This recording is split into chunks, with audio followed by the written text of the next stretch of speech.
extremely interesting. I'm really honored to be moderating this panel on opportunities and obstacles for democratic countries and international organizations in promoting good governance and human rights in Central Asia. And then, of course, there's a question mark at the end of that. So, in the interest of time, because we have 4 speakers, you all have the program with biography, so I'm going to just introduce our speakers by name. I hope you all aren't offended by that. And we can get right to the substance. So our first speaker is Gavin Helf, who is with Georgetown University. Gavin, the floor is yours. Okay.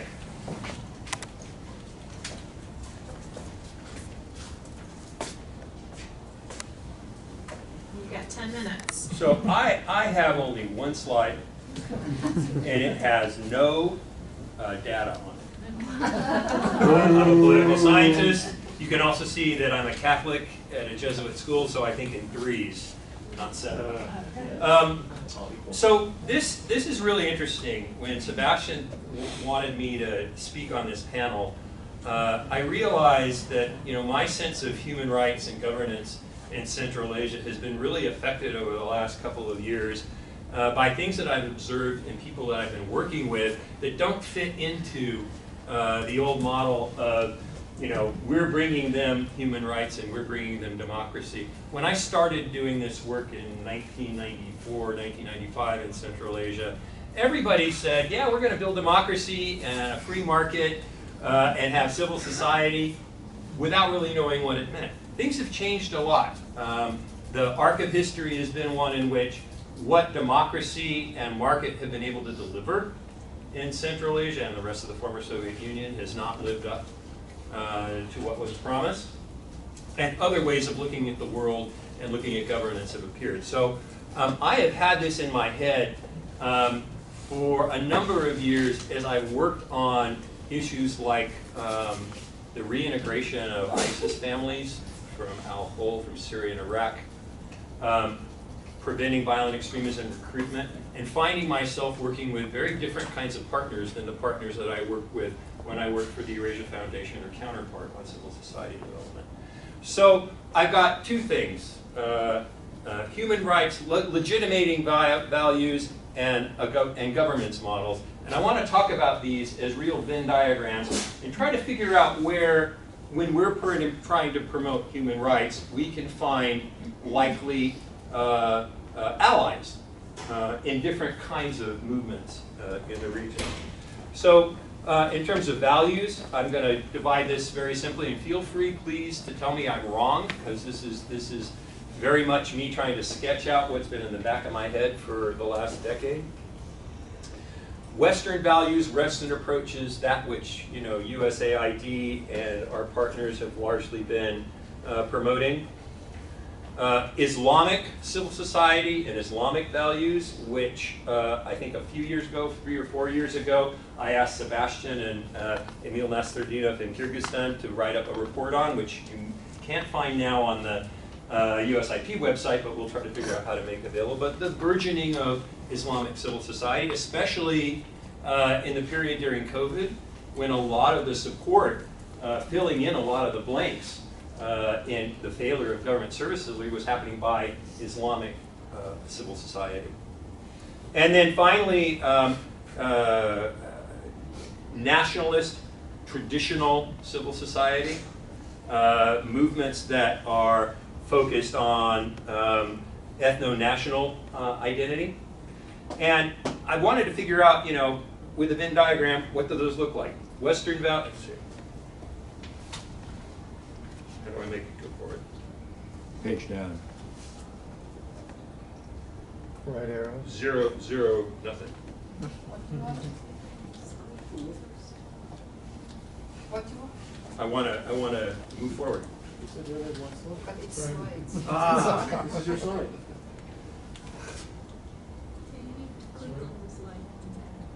Escape first. Oh, okay, there we go. So Western values, a secular state, universal human rights, collective decision making.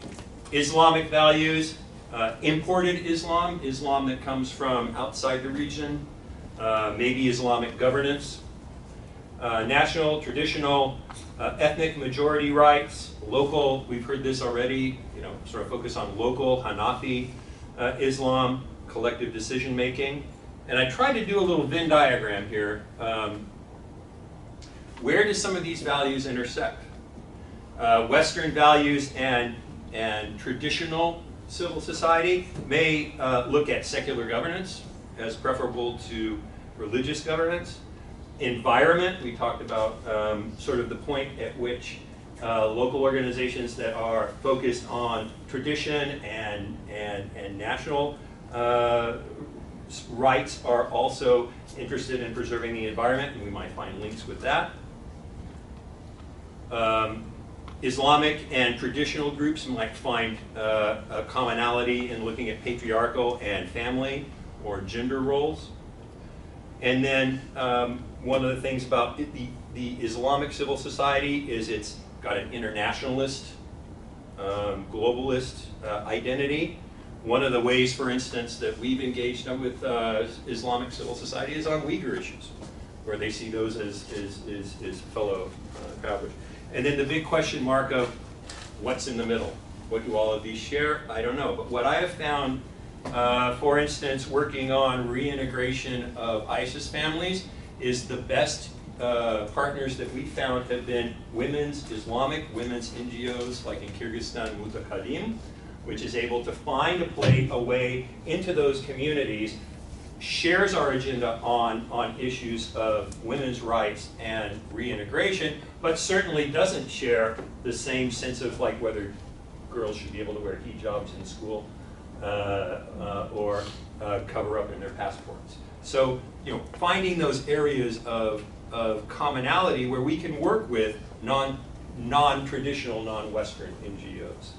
I think maybe the same could be said looking at engaging local traditional movements on questions of environment, where those overlap, but probably not on, underage marriage and bride kidnapping, right, which are other things. So I've been, over the years, trying to push the USAID missions in the region to try to reach out and find areas of connectivity and overlap with these different kinds of music. On governance models, and this kind of goes to some of the conversations we were having earlier today. Democracy, pluralism, institutional procedure, individual rights. Techno-authoritarianism believes in elites, performance by elites, and delivery. That they collectively need to deliver the goods in order to justify their legitimacy. They believe in state control. Populism, which can be connected to technocratic leadership, but here I think largely I'm thinking of Japarov in Kyrgyzstan. Collective rights, not individual rights. A very flexible sense of the rules, and paying attention to local. And where do we have some overlappings here? Democracy and populism, maybe anti-elite. The techno-authoritarians and the populists on areas of collective rights versus individual rights as a justification. And perhaps democracy, technocracy on issues of regional integration, thinking beyond the definition of the local. So this is where, in terms of thinking of the 5 countries together, we might be able to engage in a way that reinforces while not buying into all of this sort of cyber stuff that those technical elites have. So what my bottom line is in order to think about human rights, in order to think about promoting human rights, I think we have to understand the context in the region and be able to try to find areas where there is potential partnership across these non-traditional lines in ways that let us do some things, but not everything, with these different groups. So I'll leave it at that. And I think this would be a really fun thing to try to investigate by doing focus groups with leaders and followers of these different things to try to figure out where ideationally there are overlaps. Because especially with a cutoff of outside funding for civil society in the region, we're going to need to find partners that are local and have the same motivation that we do. Thanks.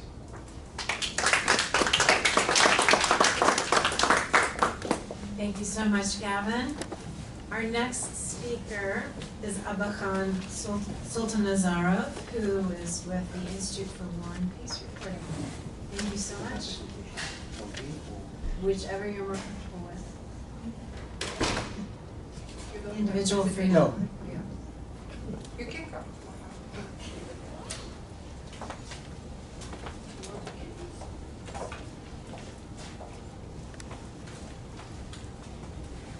Thank you very much.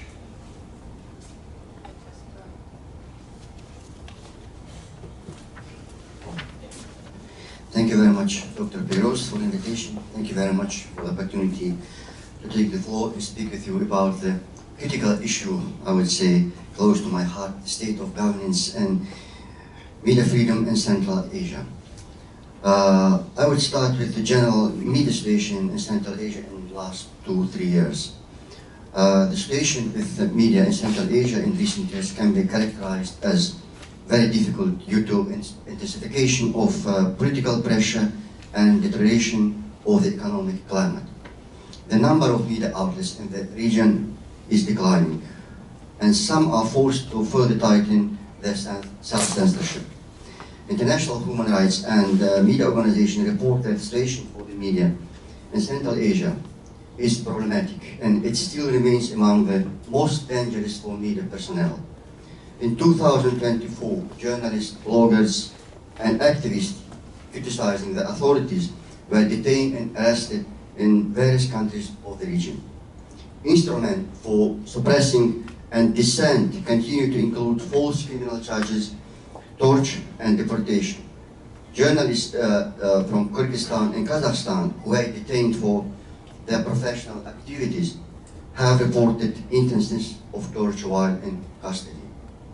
According to the World Press Freedom Index, compiled with annually by Reporters Without Borders, the countries of the region consistently find themselves at the bottom of the ranking. If you compare 2024 and 2023, Kyrgyzstan from 83rd position fell to the 120th. Kazakhstan from 134 to 140. Second place. Uzbekistan from 137th to 148, and Tajikistan from 153rd place to 155th. And Turkmenistan now is on 175th place from 180 countries. Turkmenistan, we know that there is no independent domestic media outlets, and internet is subject to particularly strict control. And here another topic I would like to bring your attention is the main challenges and achievements in the media sphere. Many of the problems faced by the media in different countries of Central Asia are common.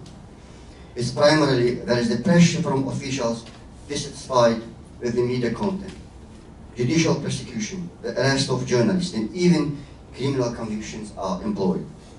Authorities are increasingly conducting proceedings in cases involving journalists behind closed doors, which is a really worrying trend. In Tajikistan, such closed trials have become the norm. So this trend is developing in other countries as well. Just for example, in Uzbekistan, the high-profile trial in case brought by journalist Anora Sadikova against blogger Mirsaid Haydarov, who had repeatedly ridiculed journalists by labeling them as corrupt and traitors. This case held behind closed doors. Another trend is that journalists, instead of merely being fined, as was previously common, are increasingly being sentenced to prison terms. So now let me provide you with some short overview of trends in each country. I would start with Tajikistan and call it harsh repression of journalism. Tajikistan remains one of the most repressive environments for journalists in Central Asia. In recent years, at least 9 journalists have been convicted. And in February 2025, Roxana Hakimova, a 31-year-old journalist who has a 6 months child, she was sentenced for 8 years for state treasons and closed trial, linked to her interview about China's influence. And her uncle, Shokarjo Hakimov, a prominent media commentator, received 18 years, allegedly for his public criticism. There is 10 other cases, but I would not take the time. Authorities now, they have used legal reforms to control digital content. In early 2024, the Minister of Culture announced law regulating bloggers, including them to moderate comments or risk removal of their platform. New regulation now mandate that all book publications be approved by the Minister's Artistic Council, intensifying censorship. Tajik media also face severe financial constraints with expensive internet and tiny advertising market, and restricted access to expert commentary due to state pressure.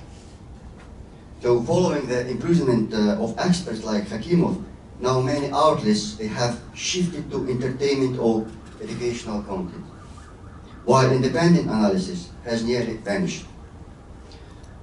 Next, focus Kyrgyzstan. I would call it democratic decline and legal crackdowns. In recent years, Kyrgyzstan has seen a marked increase in persecution and intimidation of journalists, including physical assaults, particularly following the October 2020 elections. In 2022, President Japarov proposed a draft media law equiting bloggers with traditional media and complicating registration.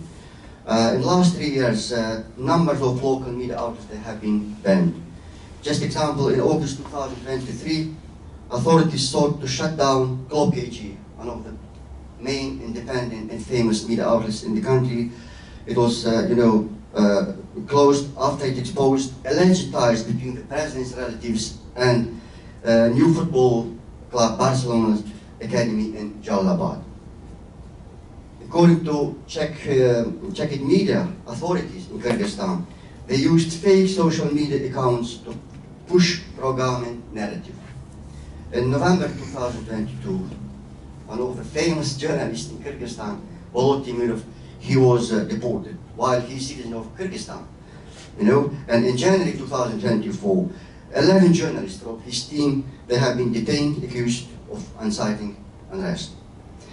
Another law, it's foreign agent, which was adopted in March 2024, echoing Russian-style frameworks. And this law affects not only civil society organizations, but also media outlets receiving foreign funding, creating an atmosphere of fear and uncertainty. Now, let's turn to Kazakhstan. Laws, censorship, and government crackdowns. Really, in Kazakhstan, the media continues to, the pressure continues to intensify. One of the key tools is the charge of dissemination of obviously false information, which introduced in 2015. Since then, hundreds of journalists, activists, and bloggers have faced persecution. Just two examples. In October 2024, journalist Azamat Maitanov was charged over Telegram post from 2022. The following month, Nazim Tabildeva received 1.5 years for Facebook post criticizing the government. Most severe is the use of closed trials and extremism-related charges. In August 2024, journalist Duman Mohamed Karimov, he received 7 years in closed trial after interviewing opposition leader Mukhtar Ablyazov. Legal repression is reinforced by restrictive legislation. The controversial media law passed in January 2024 has created a professional council to monitor outlets and extended state control to social media users. Another law, which was enacted in July 2023, imposes fines for false information shared on online platforms. Another problem is attacks on journalists have escalated. And finally, the state-funded media subsidizes known as the State Information Order.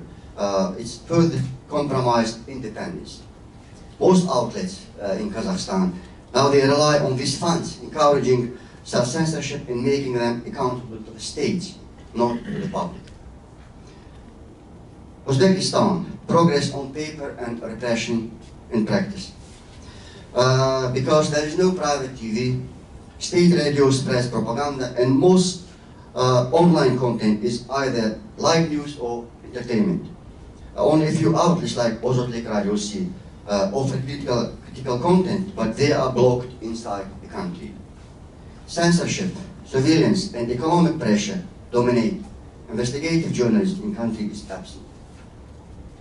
Our organization, IWPR, we did a few, we trained and did few investigation journal materials in Uzbekistan in the last 2 years.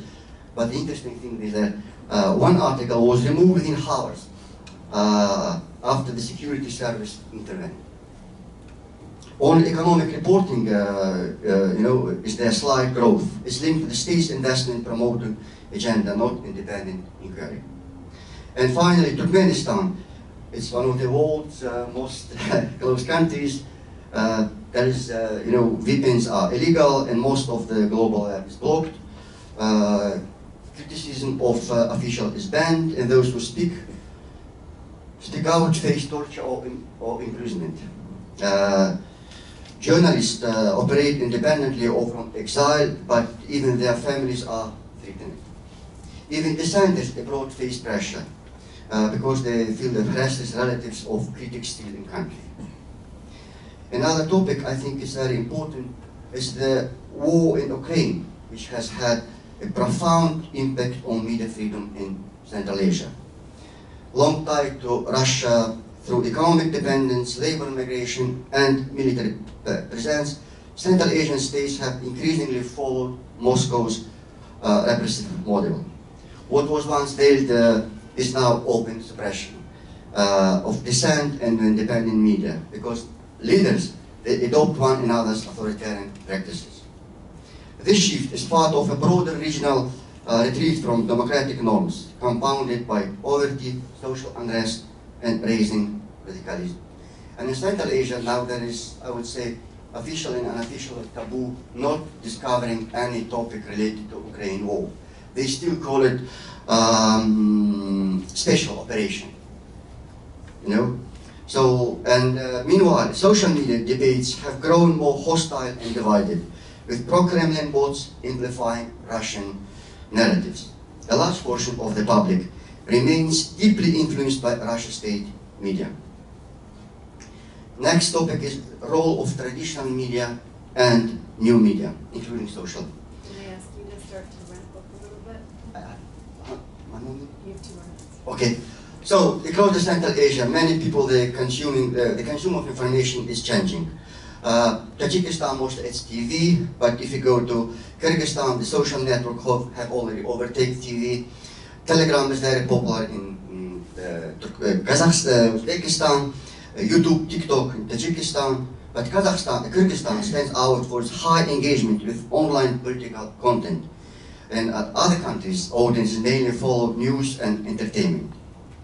So, just very short, just let me put my imaginary analytical hat on me and to provide you with some concise analysis of everything what I have said so far.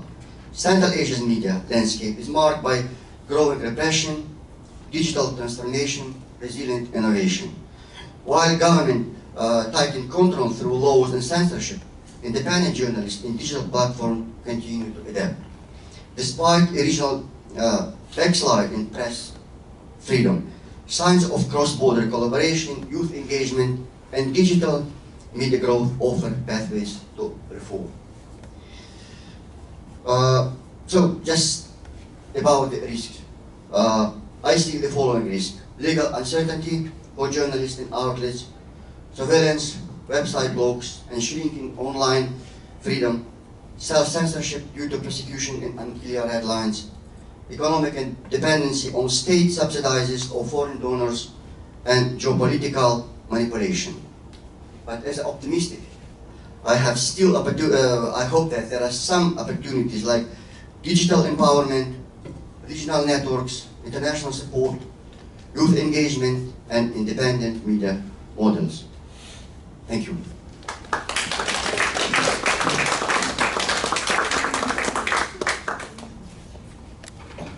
Thank you very, very much. This fascinating presentation. Our next speaker is Nate Schenkkan, who is here from Freedom House. Hi. The floor is yours. Thanks, and I'll take the opportunity just to stay here. Getting up there. I know everyone does the disclaimer, but what I'm about to say only represents myself, not the views of Freedom House.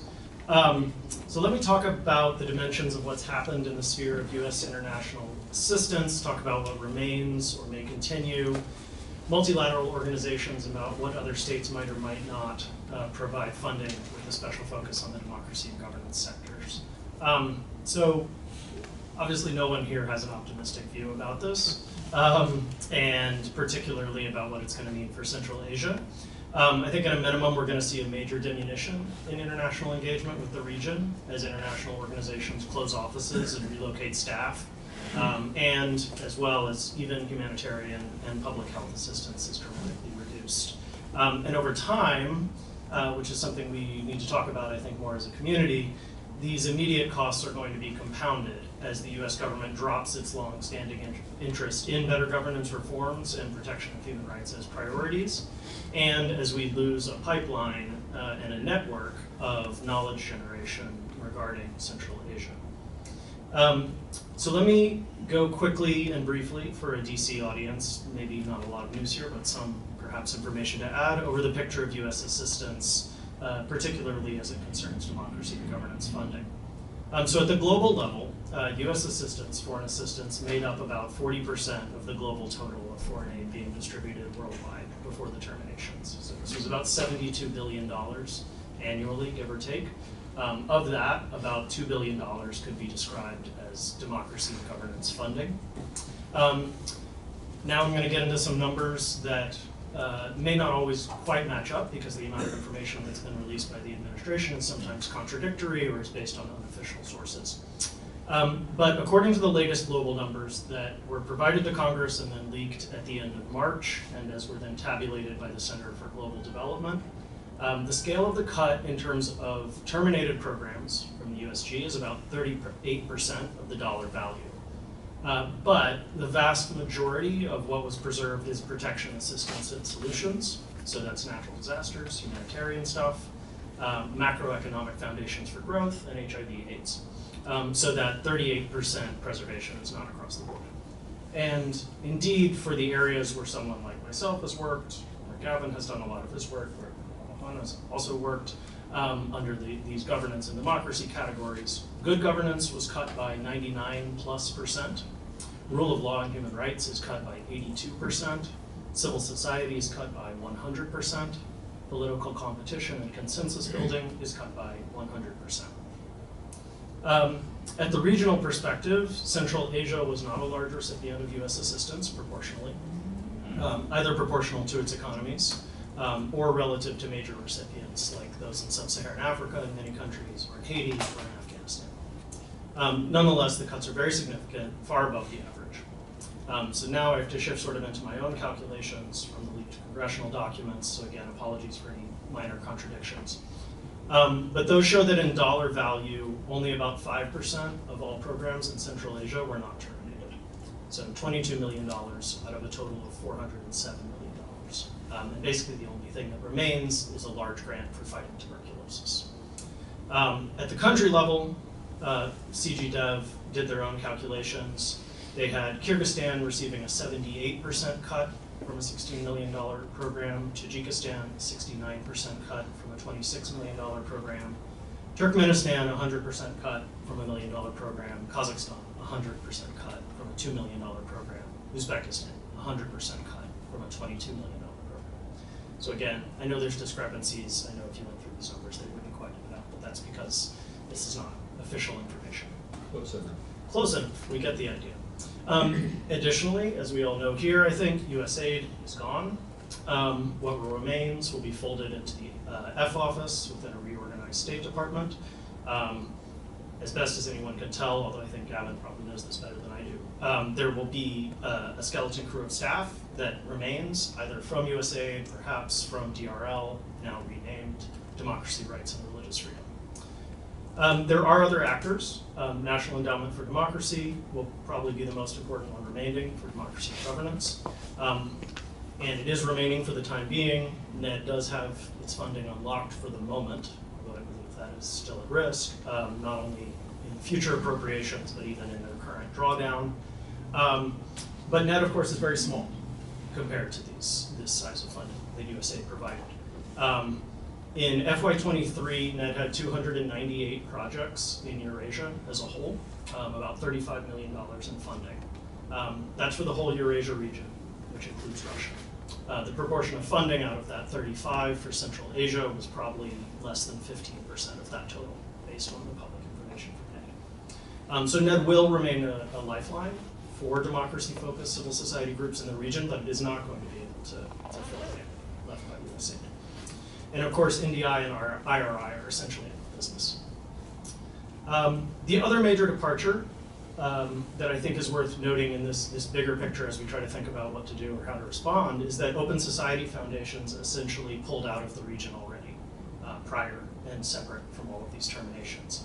So starting roughly 5 to 10 years ago, depending on how people want to date it, OSF essentially started to wind down all of its local foundations, including in the region. The last one that closed was in Kyrgyzstan, which officially closed just last year. About a year ago.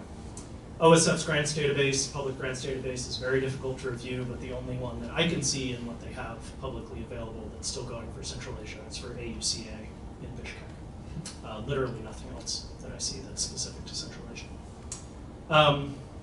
Alongside all of these cuts, OSF, USAID, there's also all of the cuts for educational and cultural exchanges at state. There's potential, even likely at this point, complete elimination of Fulbright funding, termination of Title VIII funding, although I have seen at least that Indiana University is saying that their Title VIII has been restored. And then of course there's the cuts to RFERL, which I think, as we all know, is a big part of this ecosystem. And those are, of course, that's being litigated. We don't know where that's going to come. But if that ends with the elimination of the national services for RFERL, that's an enormous resource of knowledge and information production, as well as just a part of the ecosystem that we all draw upon. So, where could other support come from? Can other support come from other places? Let me say a few things first about other international institutions, because there are going to be knock-on effects for all of those. There's downsizing taking place. If everybody here, if you don't read DevEx, you can go open up DevEx every morning and get a very depressing picture. But World Food Program, UN Refugee Agency, these are the latest ones doing mass layoffs in the last 2 weeks. It sounds like the administration is not going to completely withdraw funding from the IMF and World Bank, based on what they said this week, but there is an executive order that has instituted a review of all US contributions to international organizations, as well as whether to remain. There's reports this week Millennium Challenge Corporation could be targeted for cuts. It has not had a program in Central Asia for many years, although Kyrgyzstan at one time was right, I believe it passed the threshold and was working on stepping up to full partnership. Others that could step in. In principle, you could see some backfill coming from European and UK funding. Total European British development funding is larger than the US. It's about $118 billion annual. About $4 billion of that can be characterized as going to democracy support. However, in general, British and European support really goes, one, it's also drawing down. So separate to secular from what's happened in the US, you had major donors in the UK, in the Netherlands, and Germany already choosing to draw back on foreign assistance, mostly because of economic problems at home and the need to try to figure out how to pay for social services or military investments now. Second, the aid packages that Europe and the British have pursued generally have always been much less global than the US. They haven't really been globally focused. They've been focused on certain national interests, areas where there were very close, long-standing national ties, or where there was a clear kind of priority interest within the region, particularly within Europe. So you can see a scenario where, for instance, Europe decides to invest more in Central Europe or in the Balkans because of drawbacks from the US. But Central Asia seems unlikely to come up high on the priority. So I don't have really any good way to disguise this. I mean, it's just very bleak. You know, I think for most people here, USG funding has probably had a big influence on our lives and big impact on working in and around Central Asia. It's going to cost all of us directly. It's going to cost the field. It's going to cost Central Asians. It's going to reduce assistance, and it's going to make what was already a region that was not with a high profile in Washington at a much lower level of interest and engagement. The biggest worry I have is in addition to the direct impacts on people's lives, is the collapse in the ecosystem of knowledge generation and the collapse of a pipeline of new people who have language skills, who have networks, who have education, who work in the region, who visit, who come to Washington and go back, et cetera. And over time, this will compound. Over time, this will degrade our ability to understand what's happening in Central Asia. Because we're going to lack a collection of information, we're going to lack personnel with experience in the region, we're going to lack networks. Whether that used to come through Fulbright, through USAID staffing, projects like the ones Freedom House used to do and no longer does. There's a whole corpus of knowledge that's simply going to not be produced anymore. And so in the next few months, we still live on kind of in the shadow or in the momentum of the corpus that we previously had. But a year from now, 2 years from now, 5 years from now, we have less and less, and it dwindles.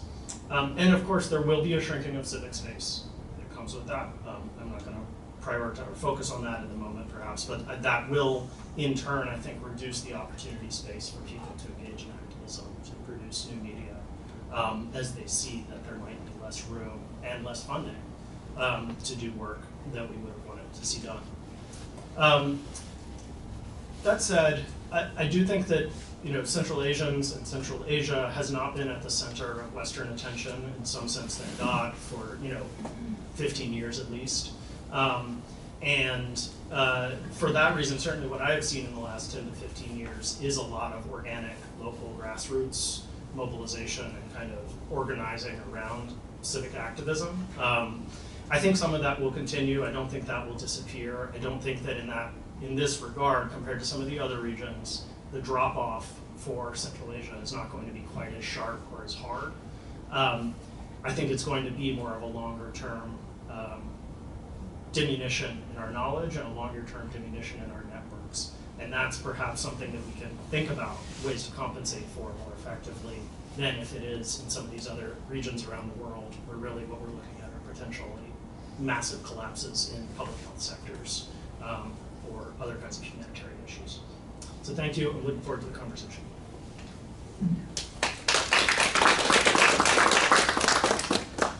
Thank you so much, Nate. And our final speaker, certainly not our least speaker, is Sebastien Peyrouse from George Washington. Sebastien, the floor is yours. Thank you very much. I mean, I'm going to try to keep you awake. The last speaker is trying not to fall asleep. So, I mean, as we address, in this panel, the challenges of promoting democratic norms and how also authoritarian countries push back inside their own borders, what I would like to do as a last speaker is maybe to add another layer to this discussion, which is how authoritarian states also resist the promotion of democratic norms beyond the borders. I mean, beyond in the international arena.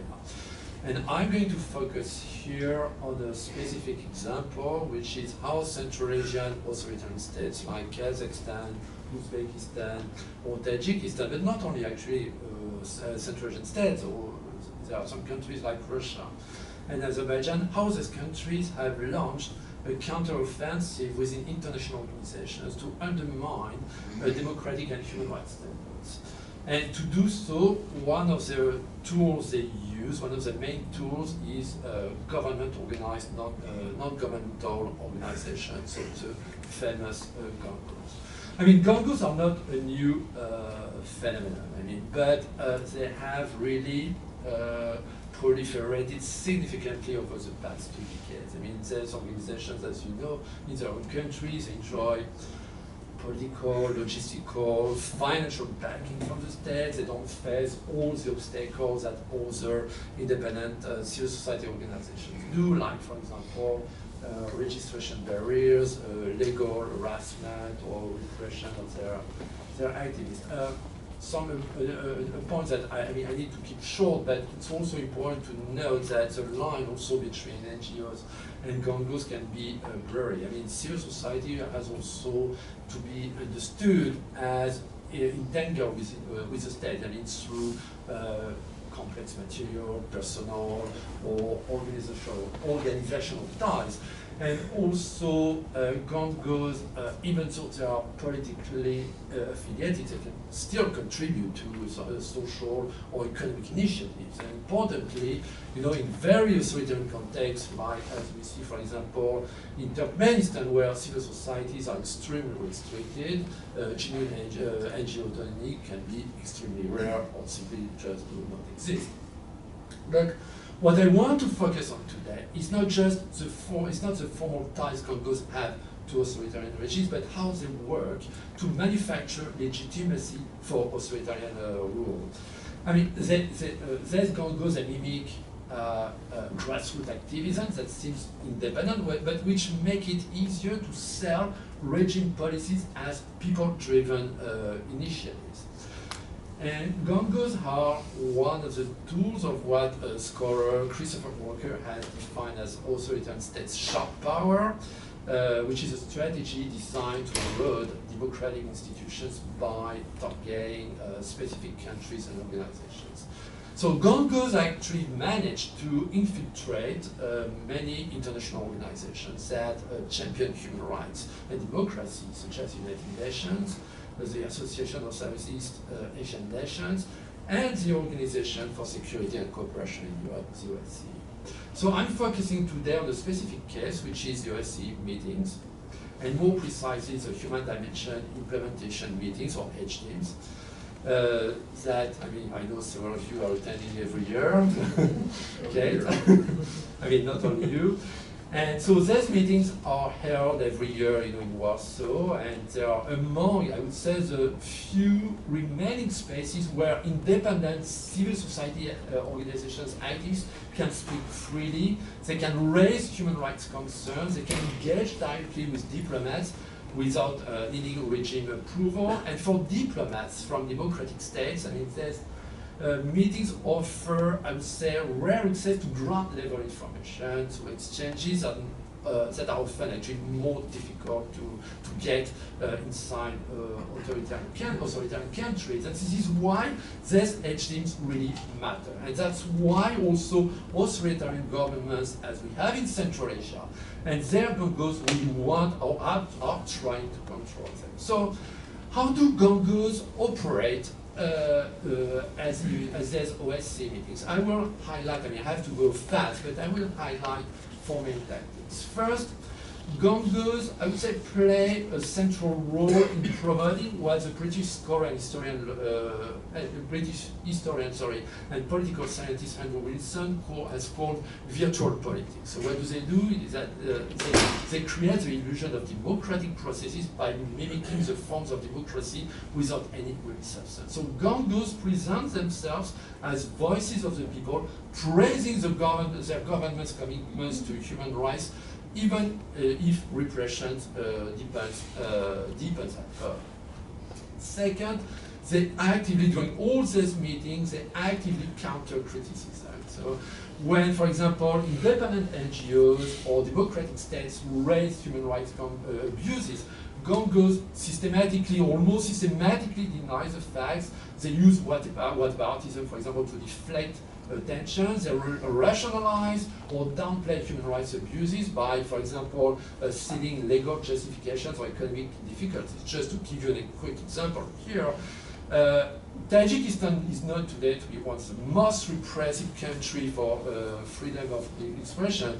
So, and several Tajik GONGOs were actually justifying the forced closure of many newspapers in Tajikistan by blaming it on competition from online media. So, a third tactic is that GONGOs also go on the offensive by very often vilifying independent activists, especially those who give negative statements during the OSCE meetings, you know, vilifying them as criminals, as extremists, as terrorists, as corrupt. So, and again, Tajikistani GONGOs, for example, have systematically, repeatedly labeled opposition movements as criminal and terrorist during all these meetings. And so, Uzbekistan too is doing the same now. And in some cases, they even demand that these NGOs be banned from participating in OSCE meetings. And fourth, the fourth tactic is that GONGOs also amplify authoritarian narratives that seek to recast international human rights and democratic standards as alien or culturally inappropriate, which mirror, I mean, the discourse, the narrative we hear from, for example, Putin or Xi Jinping, who portray democracy and human rights as Western imposition. And at the OSCE, GONGO's recurrent narrative has really consisted in downplaying freedom of expression, calling it an outdated and dangerous concept, describing it as, and here I quote, a European notion that fosters hatred and intolerance. So GONGOs have also echoed state policies restricting the right of freedom of association and assembly, framing these restrictions as necessary for national stability and security. But beyond this narrative warfare, GONGOs also disrupt meetings. For example, they flood sections to grab speaking slots in order to drown out independent voices. They give off-topic statements during sessions to shift attention away from critical discussions. They verbally harass independent NGOs, sometimes even forcing moderators to step in and call for respect among participants. They lobby for new rules to vet or block NGOs, threatening the OSCE's core commitment to inclusivity and open dialogue.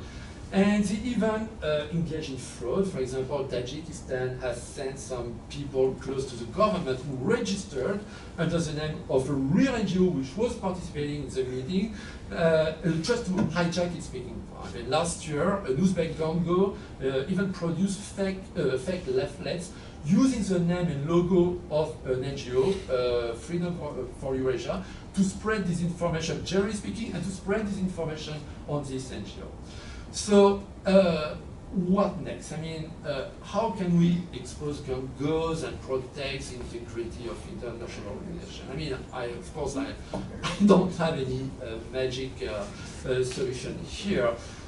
But I heard several diplomats arguing that GONGOs should be banned. I'm personally not entirely sure that's the right answer for several reasons. I think it would be a kind of oversimplification. Why? Because first, I mean, it would paint GONGOs as uniformly bad actors and idealize all NGOs as perfectly virtuous, which is not actually the reality.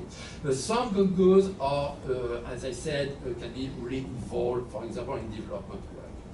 But more, I mean, importantly, banning GONGOs based on their statements or activities would clash with the OSCE's own core principles of free speech and free expression. It would also conflict with OSCE regulations, which only ban persons or organizations that resort to violence or publicly endorse terrorism or the use of violence. And such a move actually could set a dangerous precedent. Why? Because authoritarian states could exploit it to push for the exclusion of independent NGOs they don't like. And we've already seen a version of this. For example, during Kazakhstan 2010 OSCE chairmanship, several NGOs were barred from participating in the Human Dimension Review Conference because of objections from Turkmenistan and from Russia. So what can be done? I mean, democratic countries probably need to strengthen their cooperation on that, both with each other and with independent civil society groups to better identify and expose GONGOs. One practical step could be maybe the creation of a dedicated working group, which does not exist so far, which made up of, let's say, independent NGOs, of experts and researchers who are familiar with the OSCE process, which could monitor GONGOs' activities, fact check their statements, investigate their operations and links to government, which would be a way, to present a clear, credible findings to policymakers, diplomats, and the broader public, and which would help also ensure the international actors know exactly who they are engaging with. I'll be happy to come back on that in the Q&A. So just to conclude, I think. What I want to say is that GONGOs have become really a significant force. At least it says in the OSCE. And I'm not saying, of course, that the international community, blindly buys into the narrative, but their tactics, which consist in multiplying statements and voices, reflect in a way what Hannah Arendt once pointed out, that when information comes from multiple sources, it tends to appear more credible, even if it's orchestrated. And GONGOs remain one of the main tools authoritarian regimes use to co-opt international meetings for political posturing. And we saw this clearly, for example, when Nazarbayev campaigned for Kazakhstan OSCE chairmanship in 2010. He mobilized a large number of GONGOs to promote an extensive PR campaign with full of promises of political reforms which were supposedly aligned with OSCE standards. And unfortunately, as you know, most of these promises were never fulfilled, and Kazakhstan instead continued to drift further into authoritarian rule. So, but I really want to emphasize the fact that it's essential to maintain the OSCE's integrity and reputation as a defender of human rights and democracy, especially in this very unusual global political and geopolitical context. OSCE human dimension meetings are among the very few international spaces where independent civil society organizations can share information, voice their concerns, and engage directly with government representatives from participating states. So I think we need to work on that. Thank you.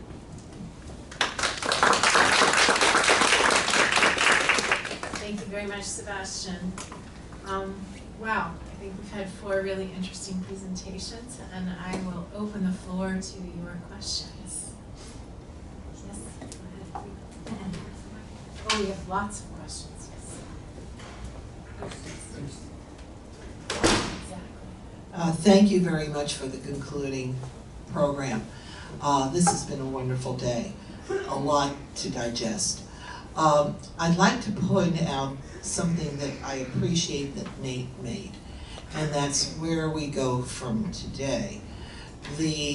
What we're seeing with the current evolution of our government and our government's involvement in other countries abroad is also, unfortunately, appears to be a devolution of higher education. In other words, the next generations will be narrower and narrower and narrower. What would you be suggesting to keep this from us basically failing in the future of being able to bring forward? I do not see the private sector willing to pick up the gauntlet and move forward within all of the, not just Central America, but in all of the countries where they have economic interests, which probably will not coincide with other developmental interests. Thank you.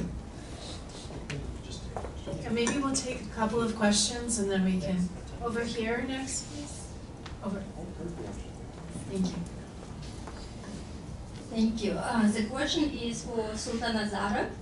I was a little bit surprised, and I shouldn't be surprised, but you were very mild describing the severe, horrific situations in Uzbekistan.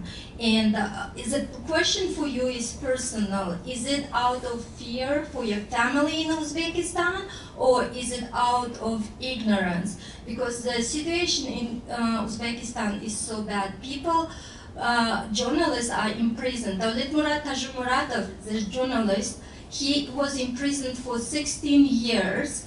And even the murderers in Uzbekistan, they get less prison sentence. And his life is at stake.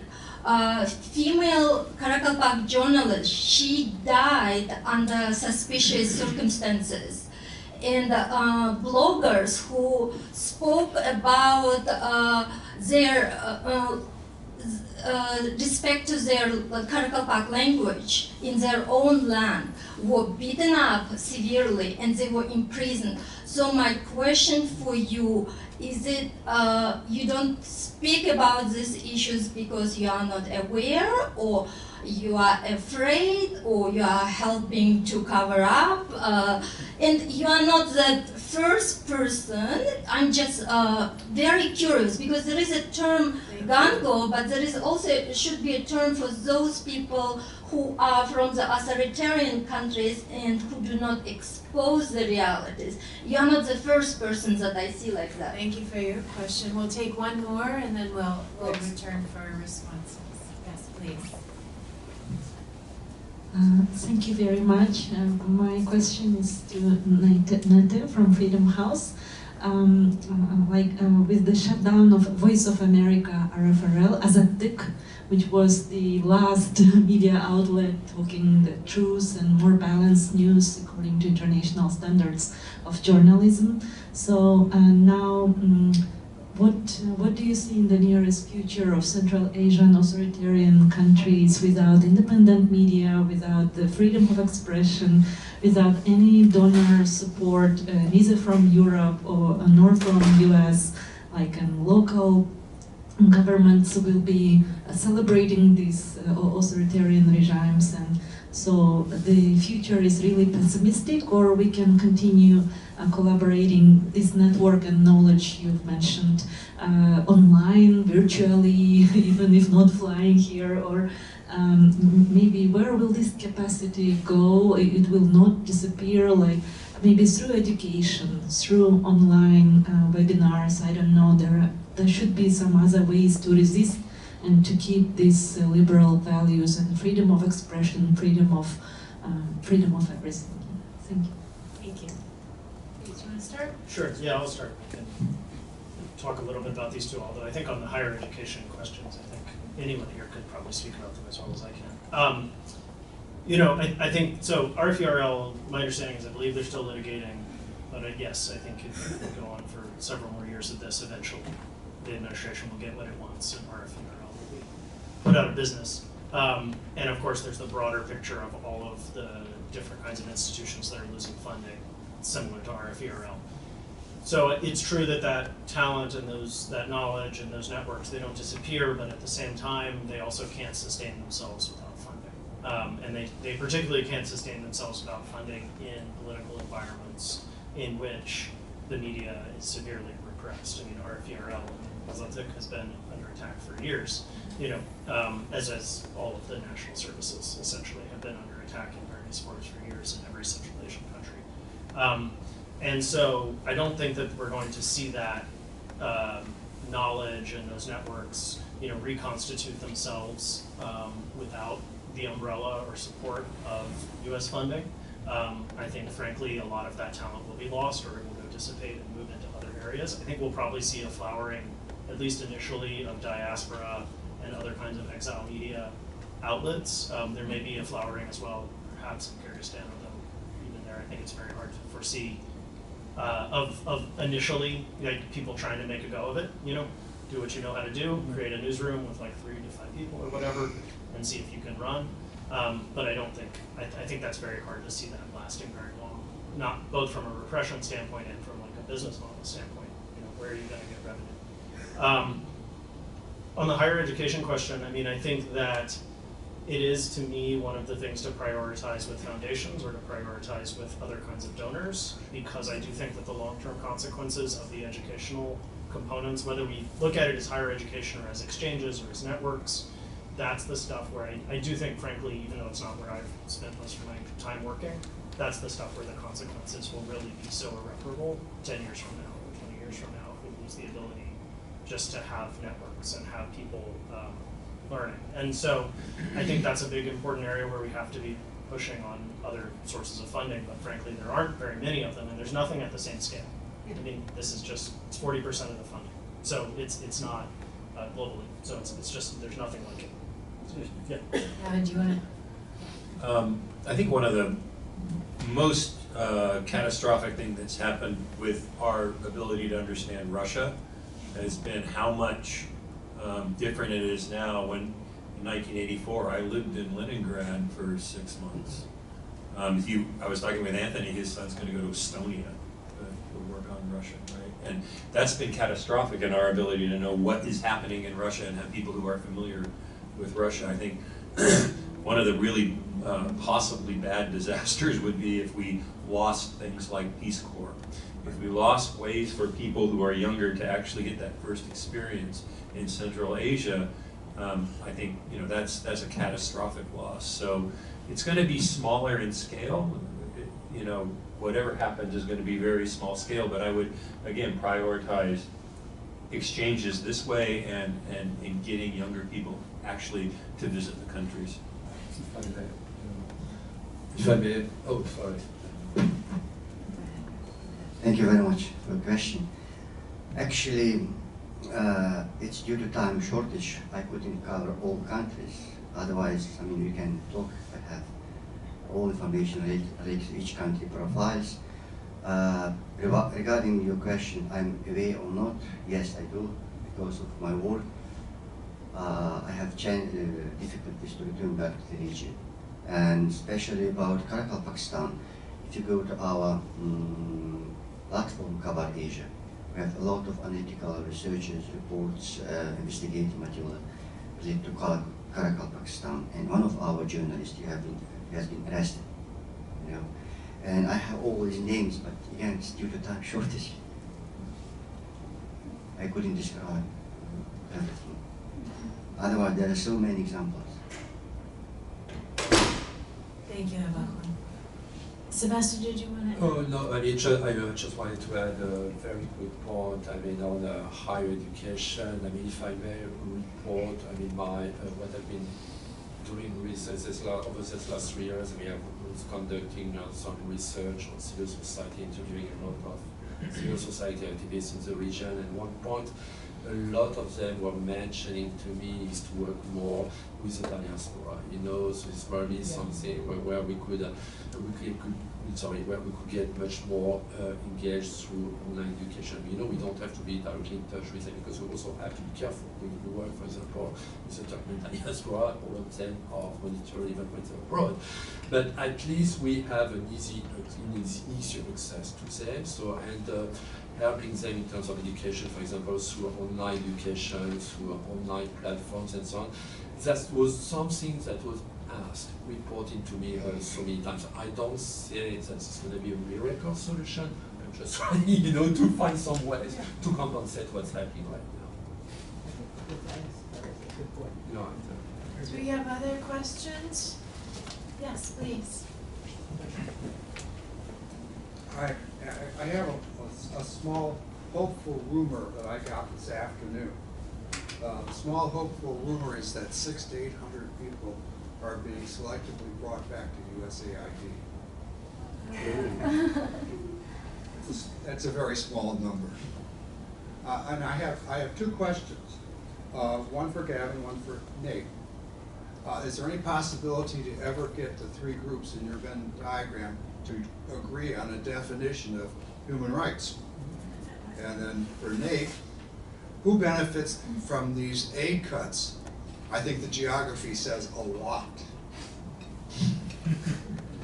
Well, on that, I know that Tajikistan's Tajikistan's USAID programs were picked up by China. So, China's in a position to fill that gap, but that's the typical story. I put question marks in the middle because I can't think of anything where all three of these And you can, you know, if you wanted to do a Venn diagram with 4, you could put sort of Russia, Soviet in there as well, because there's a whole ecosystem of Russian-sponsored civil society. But like I said, there are areas where, you know, on local environmental issues, we might find common cause with, you know, the more tolerant wing of the populist nationalist movement. There are clearly areas where we have found support, ways to work with Islamic civil society, which, by the way, is not impacted by the foreign agent law in Kyrgyzstan. They're perfectly fine. We just made a new award to Mutakalim like days before USIP got disappeared. So, you know, I think there are ways, you know, to look at those areas of overlap and figure out, you know, on some things we can work here, on some things we can work there, and meet them where they are in terms of who's organizing to do things that we also feel are worth doing. Yeah, I guess if I'm reading the question, I mean, I don't want to go into my own grand theories about what's been going on or what this is about or why, but it's certainly not about Central Asia, right? Central Asia is a footnote to all of this, and it's important that we're here to talk about it, and we don't care, we're deeply invested, but it's not what this is about. I don't even really think it's about China. I think it's about other things that are happening in our society, and it's also incoherent, I think, at least in my opinion. So I think looking for coherence out of it, or looking for a kind of theory that would make sense even in itself is very difficult. For someone or some country that likes chaos. Yeah, I don't subscribe to that. I don't subscribe to a sort of grand, in Turkish you say arka planı, like a back plan, like something behind it. I see this as much more driven by personalities and by other domestic dynamics. We have time for one more question. If anyone else would like to, yes, please. If it's time. And it's Gavin Helf, yes. So you said that we may add something to the presentation. Yeah. I mean, because that's just what I could come up with based on You said we may clarify if you are wrong, but I don't clarify. But I want just add something. So in common of legitimate values, as I have understood, there are according values. Yes, I think the common is of West and East is the ideological seeking. So as for Kazakhstan, it was religion, beliefs from ancestors, and it was Sharia, Sunnis, and for Syria, Afghanistan, and other countries coming, there are another directions of religion, and there are some misunderstanding between some different directions in Kazakhstan. So, and youngsters don't know what to do. They're seeking for ideological beliefs. So I think that as for Western countries, it's more easier because they deeply believe to Christians, yes, gods, and something, I don't know. As for Eastern part of our world, they're seeking for ideological beliefs. So as far as I have understood, maybe you have meant something different, but as far I have understood your presentation. I think, you know, I'm also looking at things that we want to do for our reasons, and people who want to do the same thing but maybe for different reasons. And I mentioned it briefly, but the example of Uyghurs. If you are, you know, a populist nationalist, you know, Kyrgyz, you probably don't care that much about what happens to Uyghurs.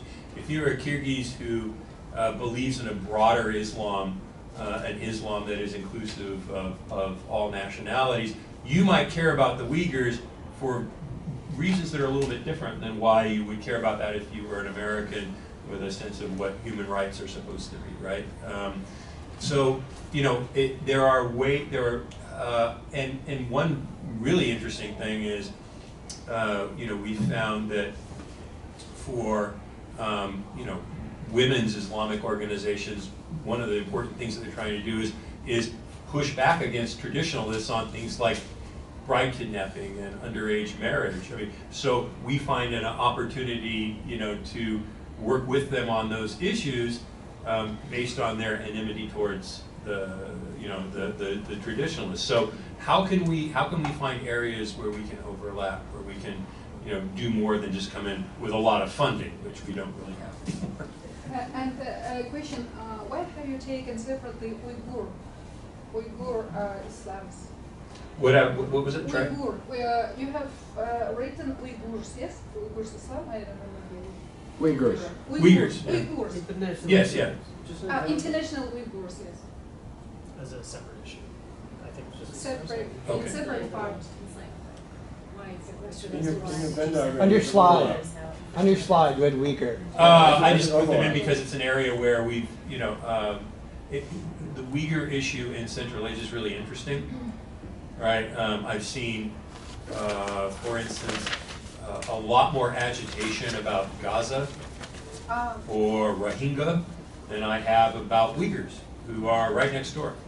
So not everybody, there are reasons, there are some internal reasons why the Uyghurs aren't something that people get as excited about as they do Palestine and Gaza, right?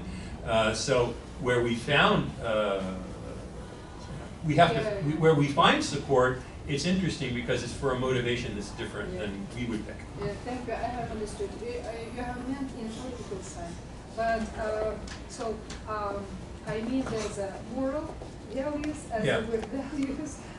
I'm trending to a moral, so spiritual, and another direction. Yeah, thank you. All right, everyone. Thank you to all of our speakers. Can you please join me in